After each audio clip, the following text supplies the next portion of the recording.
Halo semua, selamat datang di Keluh Kesah Reddit, di mana kami akan berbagi cerita menarik dari seluruh belahan dunia. Kali ini kami akan membagikan cerita dengan tema Entitled People, yaitu mengisahkan pertemuan dengan orang belagu dan sejenisnya. Berikut ceritanya. Cerita pertama. Bagaimana hariku di pengadilan membuat mantan pacar di penjara karena penghinaan. Karakter dalam cerita ini, IX mantan belagu, IL pengacara mantan, CJ hakim, ML pengacaraku, MM ibuku. Anak-anakku dan aku tinggal bersama IX di Oregon selama 5 bulan pada tahun 2001. Dia adalah seorang yang sombong, narsisis yang hal favoritnya memberitahu aku kalau dia lebih tua dari kalian, karena dia lebih cerdas dari kalian. Dia bekerja sebagai insinyur industri pada saat itu, dan aku setuju dia cerdas, tetapi berjuang untuk hidup bersama. Anak-anakku dan aku berkemas dan meninggalkannya akhir April 2001. Kami pindah kembali ke negara bagian asalku di Illinois. Aku bertemu pacarku yang baru pada Agustus 2001 dan hamil pertengahan September. Maju cepat ke Oktober 2002. Aku mendapatkan panggilan pengadilan untuk pembentukan ayah dari IX untuk awal November. Aku benar-benar bingung dengan ini. Tetapi pada hari pengadilan, MM dan aku pergi. MM dan aku duduk di satu meja, dan di seberang kami, IL dan IX duduk dengan IX memberi aku tatapan sombong. CJ masuk dan pertunjukan omong kosong dimulai. CJ, oke, sidang ini diminta oleh IX untuk meminta tes DNA untuk anakku yang terakhir, untuk menetapkan ayah dan kemudian hak asuh. Apakah salah satu dari kalian memiliki sesuatu untuk dikatakan? IX, ya. Aku ingin diketahui bahwa setelah anakku terbukti sebagai anakku, aku berencana untuk mendapatkan hak asuh penuh. Dia seharusnya tidak pernah menyembunyikannya dariku. Aku berdiri dan memberitahu hakim. Yang mulia, aku tidak keberatan dia menginginkan tes DNA. Namun, aku ingin menunjukkan bahwa aku belum pernah berada di hadapan pria ini sejak April 2001. Putraku yang terakhir lahir pada Juni 2002. Sebelum kita membuang waktu lagi di pengadilan, ini adalah akta kelahiran putraku.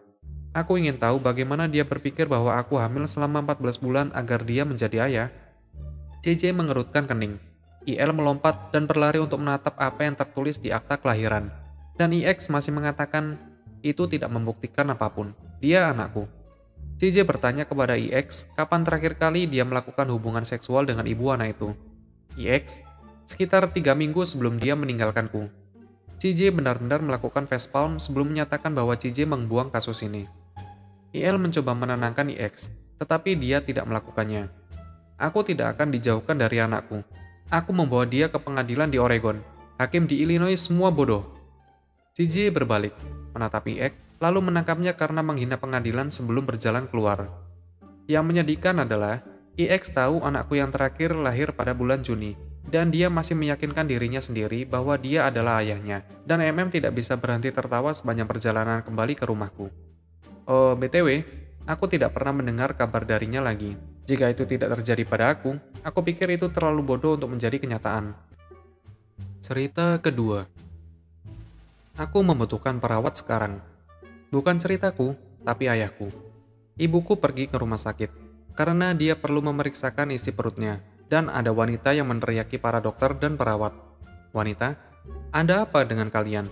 Tidak bisakah kalian melakukan pekerjaanmu dengan benar? Menelpon seseorang, tidak tahu siapa. Aku di sini untuk mengajukan keluhan. Dokter melanggar aku. Sementara suaminya benar-benar malu, duduk di sebelahnya. Para dokter dan perawat pada dasarnya mencoba mengabaikannya karena wanita itu melecehkan mereka. Dia berteriak ke titik di mana orang lain yang menunggu, termasuk ayahku, akan menyuruhnya untuk tutup mulut. Tapi kemudian keamanan akhirnya tiba. Dan tidak hanya satu, tapi 2 untuk membungkam selama 1 jam penuh. Dan kemudian setelah 1 jam, dia mulai pergi lagi. Kemudian tidak butuh 1, bukan 2, tapi 3 keamanan serta suaminya untuk mengusir wanita itu. Ayahku baik-baik saja. Dia tampaknya ada di sana karena dia diduga jatuh menuruni tangga. Tetapi pasien dan dokter setuju hanya dengan melihatnya bahwa dia baik-baik saja, dan mungkin hanya semacam pecandu. Cerita ketiga. Hari keluar Michael. Cerita ini tentang saat Mil, yaitu mertuaku, kehilangan putraku yang berusia 3 tahun, yaitu Michael. Sedikit latar belakang. Michael, usia 3 tahun, pergi ke prasekolah dengan sahabatnya, Jacob, di SMA setempat. Mertuaku juga bekerja di sekolah yang sama. Cerita. Itu adalah hari sebelum Thanksgiving. Suami mengambil cuti, dan kami memutuskan untuk pergi berbelanja Natal, sementara Michael berada di prasekolah. Kami telah bergegas melalui toko dengan kecepatan tinggi untuk menemukan apa yang kami butuhkan. Pergi ke kasir, dan sedang dalam perjalanan untuk menjemput Michael. Sayangnya, lalu lintas tidak berpihak pada kami pagi itu. Dan kami menyadari bahwa kami tidak akan berhasil untuk penjemputan Michael tepat di sekolah. Suami menelpon sekolah, dan dipindahkan ke mertua. Mertua adalah sekretaris di salah satu administrator. Percakapan berjalan seperti ini. Suami, "Hai Bu, Katie dan aku terjebak macet dan tidak akan tiba di sekolah tepat waktu untuk penjemputan Michael. Apakah Ibu pikir Ibu bisa berjalan dan menjemputnya?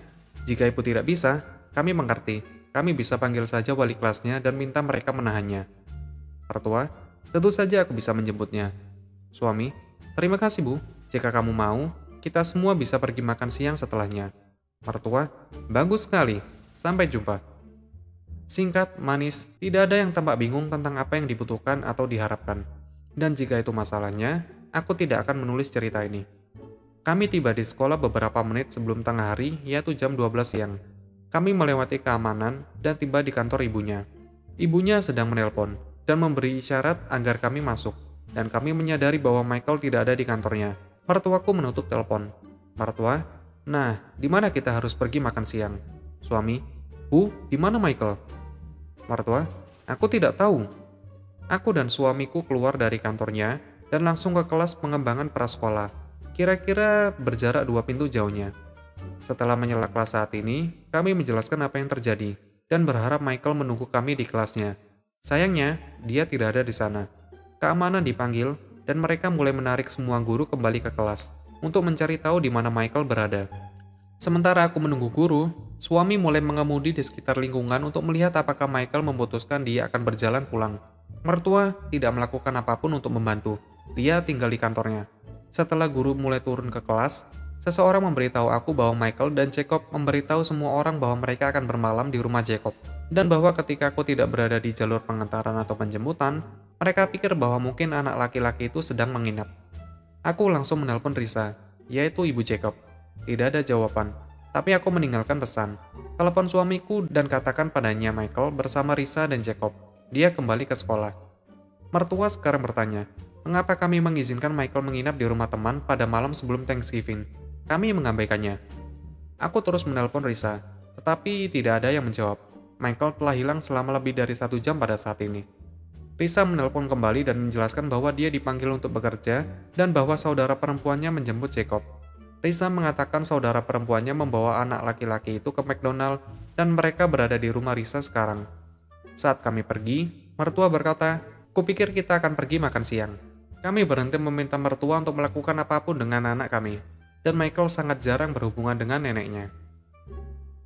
Begitulah ceritanya. Apabila kalian suka, kalian bisa like dan berkomentar di bawah.